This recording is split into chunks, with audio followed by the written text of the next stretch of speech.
In this video tutorial, we're going to take a look, or rather a listen, at sound. What you see on the sequence here is what we put together in one of the other tutorials.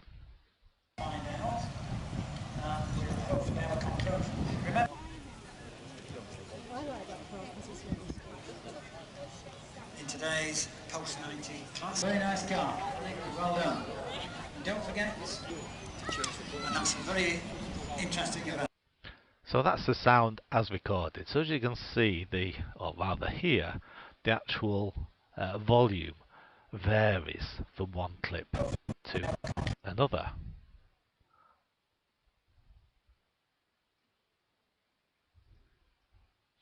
And how I tend to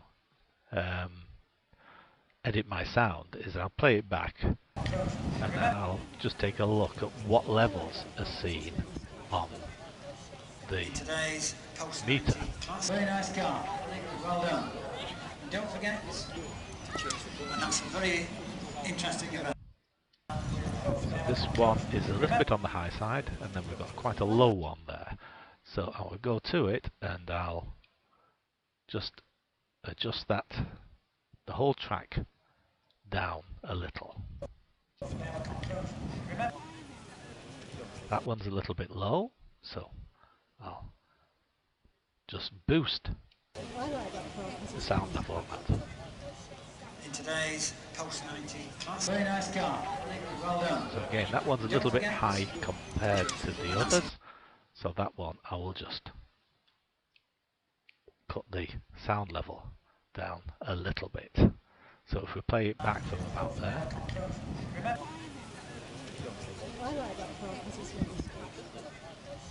in today's Pulse 90 class. Very nice car. Well done. And don't forget, so we've got a much more even interesting sound level on the background audio. If, for example, I wanted to use the sound of this particular clip extending past the in and the out points of the video, I just drag the particular clip down to another track, right click on it, unlink the audio and video, and that way I can just extend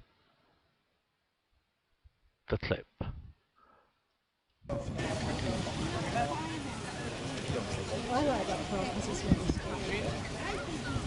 So what I've actually created there, that line, is called a J-cut. And from this point down and across, that's an L-cut. So that's an L and a J. So that's useful if you want to cut away to a different clip but still have the audio.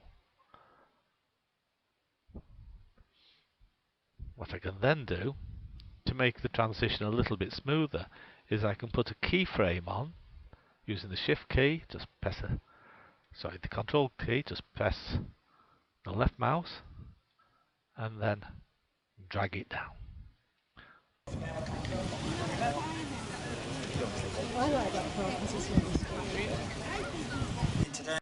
And where you can see, you can hear there that there's a slight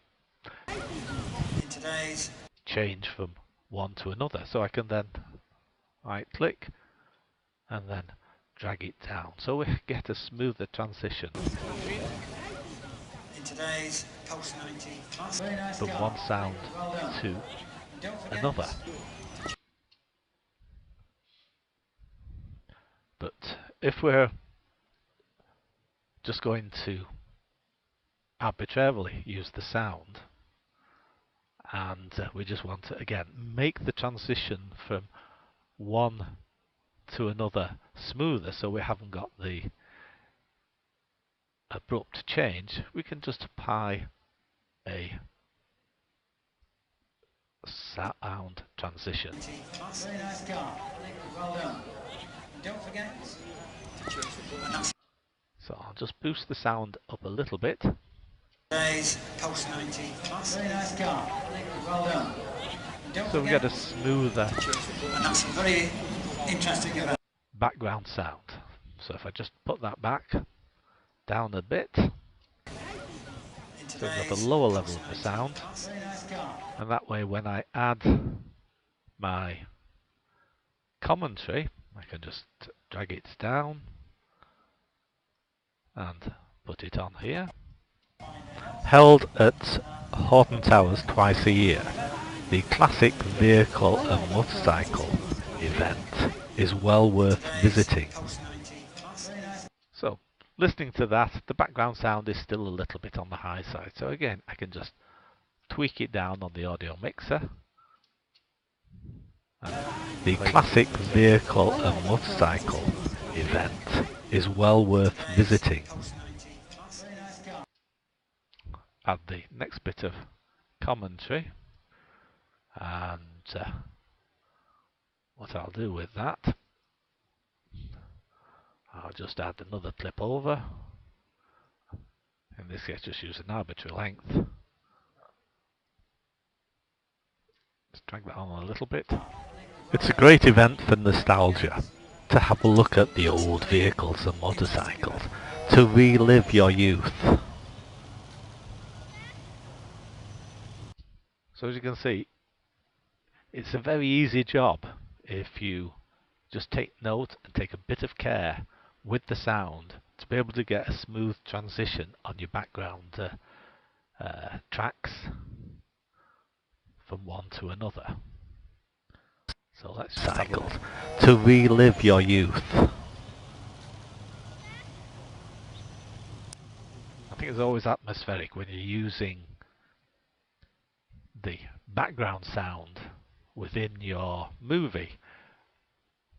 It gives a much better effect, and it also provides some enjoyment. You've also got to make allowances for the fact that you're going to use the sound in the completed movie when you actually do the video shoot. So as well as just looking through the viewfinder, listen to what is actually happening at the same time, so that you can capture more sound than you are actually going to use.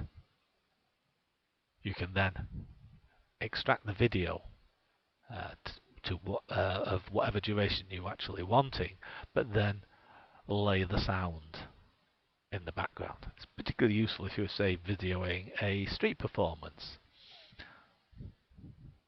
You can use cutaways superimposed on the tracks above of audience reactions of a subsequent performance, overlaid on top of the original performance, and that way it will offer some variety to the movie, and also you can play with the sound levels to make sure that you get it nice and even.